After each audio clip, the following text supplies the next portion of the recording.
Alien invasion. The rusted swing set creaked rhythmically in the oppressive stillness, a lonely counterpoint to the rhythmic chirping of crickets.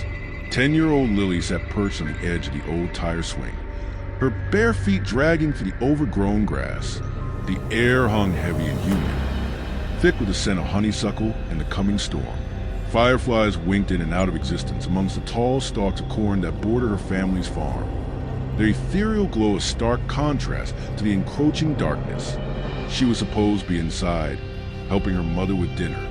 But the lure of the twilight, the strange, almost magnetic pull to cornfields, was too strong to resist. Lately, things had been different. The animals on the farm were acting strangely skittish and nervous. Her parents, usually jovial and easygoing, had become withdrawn and tense, their conversations hushed and secretive. Even the air itself felt charged, crackling with an unseen energy.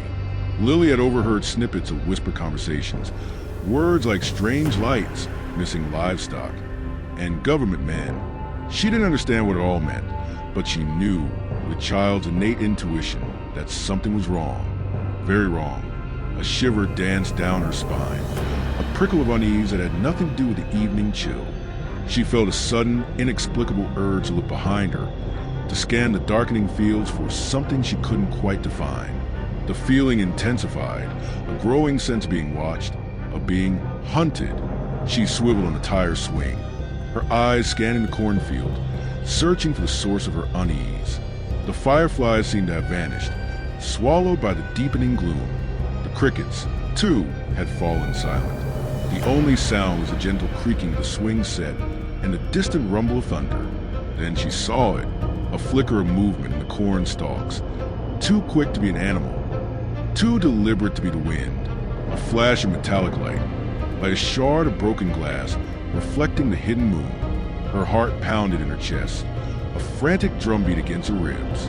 Fear, cold and sharp, pierced through her childish wonder.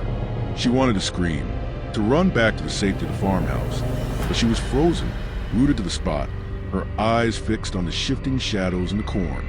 Another flash of light, closer this time.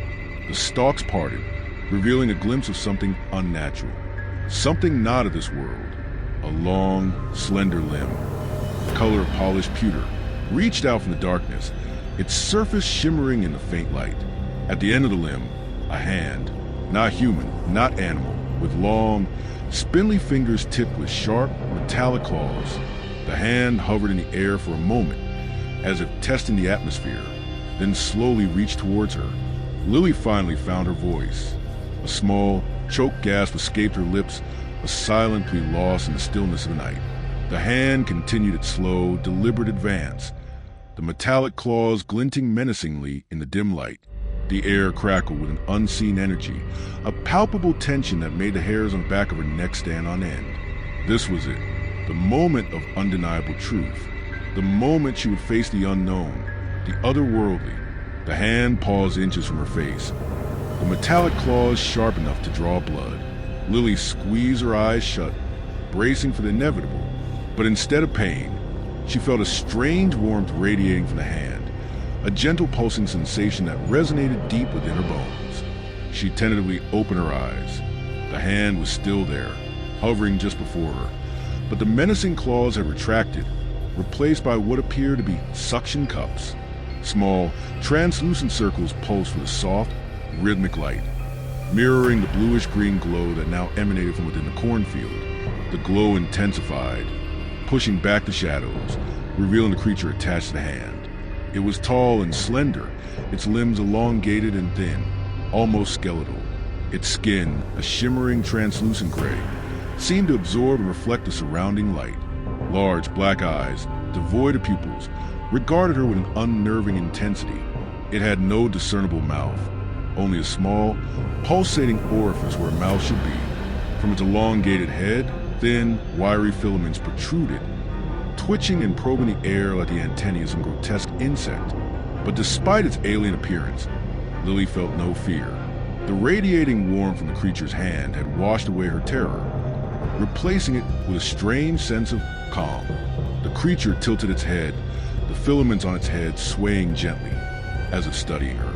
Then, to her astonishment, A voice echoed in her mind, not through her ears, but directly into her thoughts. A voice that was both alien and familiar, both ancient and young. "Do not be afraid," the voice whispered, resonating with a gentle warmth. "We mean you no harm." Lily blinked, unsure if she was dreaming or awake. She tried to speak, but her voice caught in her throat. The creature seemed to sense her hesitation. "We have been watching you, little one," the voice continued. "We have been watching your world." Images flashed through Lily's mind, visions of distant planets, swirling nebulae, and celestial landscapes beyond human comprehension. She saw the creature's journey, its long and arduous voyage across the vast expanse of space. She saw its purpose, its mission of observation and understanding. "We are not here to conquer or destroy," the voice reassured her. "We are here to learn, to understand." The creature slowly lowered its hand, the suction cups gently detaching from the air. It took a step back, disappearing into the shadows of cornfield. The bluish-green glow faded, leaving Lily alone in the darkness. The only sound, the gentle creaking of the swing set. She sat there for a long time, trying to process what she had just experienced. The fear was gone, replaced by a sense of awe and wonder. She knew, with a certainty that defied logic, that she had encountered something truly extraordinary, something that would forever change her understanding of the universe. The crickets began to chirp again, their rhythmic song filling the night air. The fireflies reappeared, their ethereal glow dancing amongst the corn stalks. The world seemed to return to normal, yet everything was different. Lily knew she would never look at the night sky the same way again. She carried a secret now, a secret she knew she could never share, a secret that whispered of distant worlds, alien visitors, and the boundless mysteries of the cosmos. And as she finally walked back toward the farmhouse, the faint bluish-green glow still lingering in her memory, she knew her life would never be the same. The idyllic facade of Harmony Creek began to crumble like dried leaves in a wildfire. The whispers about strange lights and missing livestock escalated into full-blown panic as the evidence of something otherworldly became undeniable. The once peaceful nights were now punctuated by eerie glows in the sky, unexplained power outages, and the chilling metallic scent that clung to the air like a shroud. The government men, initially dismissed as paranoid conspiracy theorists, became a constant presence, their black SUVs patrolling the quiet streets, their faces grim and tight-lipped. Lily, bound by the silent promise she made to the creature in the cornfield, watched the escalating chaos with a growing sense of dread. The gentle, inquisitive being she encountered seemed a distant memory, a stark contrast to the ominous signs that now plagued Harmony Creek. The warmth she felt during their encounter was now replaced by a chilling premonition, a certainty that the silent invasion had begun. One night, the sky erupted in a kaleidoscope of blinding light. Gigantic, triangular ships, their hulls shimmering with otherworldly luminescence, descended from the clouds, casting long, ominous shadows over the terrified town. The ground trembled beneath their immense weight. The air vibrated with a low, guttural hum that resonated deep within Lily's bones.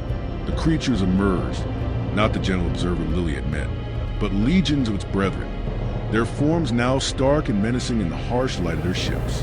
The same spindly limbs and large black eyes, but now accompanied by an arsenal of weaponry that defied human understanding. They moved with chilling efficiency, their metallic claws glinting in the artificial light, their movements precise and deadly. Chaos erupted. The screams of terrified townsfolk mingled with the guttural cries of the creatures and the deafening hum of their ships. The government men, hopelessly outmatched, fought back with desperate courage, their bullets bouncing harmlessly off the creature's shimmering hides. Lily, watching the carnage unfold from her bedroom window, felt a pang of guilt. Had her encounter been a deception, a carefully orchestrated prelude to this invasion? The gentle voice that once whispered promises of peace now echoed in her mind, distorted and menacing. "We are here to learn," the voice hissed, its warmth replaced by a chilling coldness. "And your world has much to teach us." She understood now. The learning they spoke of wasn't about understanding or coexistence. It was about conquest, about domination, driven by a desperate need to act, to do something.